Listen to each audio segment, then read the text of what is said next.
I've decided to explore contradiction in world literature through the ideas of order and disorder, and how order and disorder are represented in world literature. So I decided it would be best to start with a quote by Theodore Adorno, because Adorno, I think he relates to a lot of things you can study. He talks about how becoming aware of the constellation in which a thing stands is tantamount to deciphering the constellation which appears within it. So each individual thing in a constellation of ideas has within itself another constellation of ideas.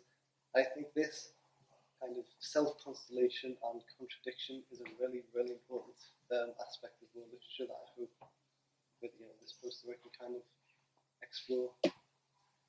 So the first piece of art I felt really connected with, text we've studied, was Gursky's Chicago Golden Trade.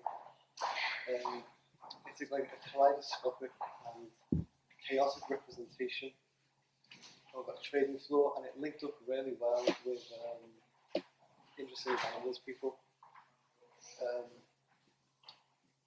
Animals People is a novel about a catastrophic event. It's a fictional account of a real disaster, the Bhopal disaster. I think the fact it is a account of an industrial disaster puts it in a contradictory space away from Gursky's photograph, because by being a representation of global capitalism and a chaotic and unregulated and wild global capitalism, Gursky's photo kind of becomes a representation of causation. Gursky's photo is a representation of the cause of this event that kind of destroyed so many people's lives. So there is this kind of interesting dynamic of cause and effect between Gursky's photograph and his novel.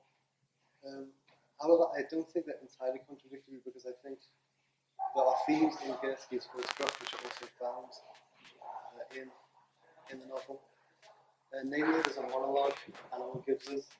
He talks about things blending together and becoming one, and separation doesn't exist anymore. He says there was no separation between things, and things were one whole. And I think Gursky's photograph really does a good job of actually kind of representing this, because you look at it from a distance, it all seems to blend together, and his use of multiple photographs kind of composed into one space kind of extends this thought a lot further, I think. So I thought I'd contrast the kind of chaos and vibrancy of Gursky's photograph with this piece by Pete Mundrell. Is a composition with yellow, blue and red. And at first, when you look at it, it seems quite like a neat, ordered piece, a huge contrast to Gursky's piece. But actually, I think I'd argue that Mondrian's piece has a kind of deceptive order about it, because it doesn't follow any kind of logic. He's deconstructing one of those basic structures you can have, which is grid, and the colours don't seem to have any logical placement in a piece. So this kind of deconstruction, I think, links quite well to Carlo Alchemist's Taxi, because this is a structure, Mondrian's constructed for us a structure that is almost there but not quite. So it's not in the realm of being chaotic, but it's not at the same time in the realm of being completely ordered. And I think we can link this quite neatly with the demonstrations that one of the taxi drivers talked to the narrator of Taxi about. Because while our demonstrations have been demonstrations in the past, he talks about the last series demonstrations on the streets. The driver seems kind of discontent that it was never taken further. That anyone could have seized power, he says, but there wasn't anyone. So it's this same kind of, they're deconstructing something, but they can't reconstruct it into anything properly ordered and whole. I think also Mondrian's piece really links up to the rest of Taxi, because Taxi's an account of multiple fictional accounts, but they're all linked by being in Cairo. I think by this kind of the weird structure of the novel, it's not ordered in any specific way. It builds a picture of Cairo for us, which is contradictory because we get different contradictory opinions from different taxi drivers from the same place. But Cairo is constructed for us as readers in very contradictory terms. Just as Mondrian constructs his piece to contain tension between organised structure and submerged units. And the last piece of our element is the strikes of June 1956 by Boris Tislitzky. The subject of this piece is actually organisation. It's organisation in terms of class action. And I think the tension and the contradiction in this piece come from the two foreground characters, which are completely separated from the huge crowd of striking workers behind them. And this separation of position makes them ambiguous. They're very unclear as to what their position actually is. And this ambiguousness, I think, links up quite well to Arundhati Roy's Capitalism and Ghost story.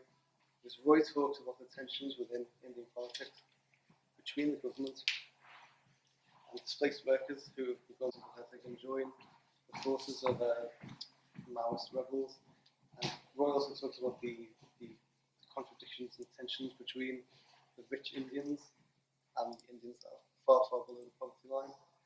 So I picked an extract from the text about the tower and tiller, about how it resides over these slums, and that security guards that essentially stop people from entering it, and it's so bright that the people feel like they need to reclaim the night from this huge imposing tower.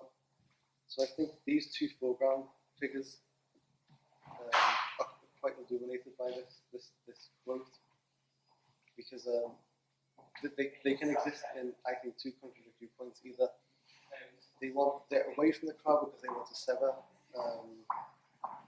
their ties with sever their links to poverty and squalor. That's the quote from Roy.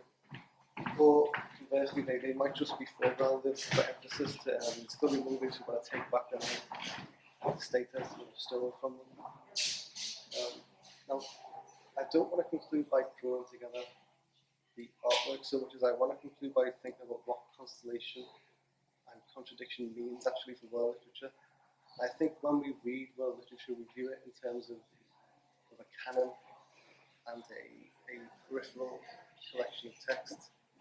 And it's true that we do read these peripheral texts, and I think it's important to read these peripheral texts.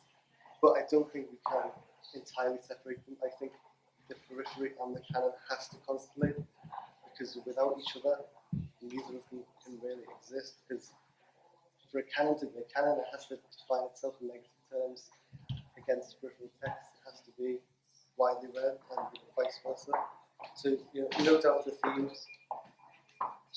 World literature is a way for us to, is a method of reading for us. It's a method of making links between things and constellating ideas. So there's no doubt that the themes found in peripheral texts, like we've studied on module, and canonical texts, which we study in other modules, exist. I think it's important to consider these links when we talk about world literature, to consider the link between the canon and the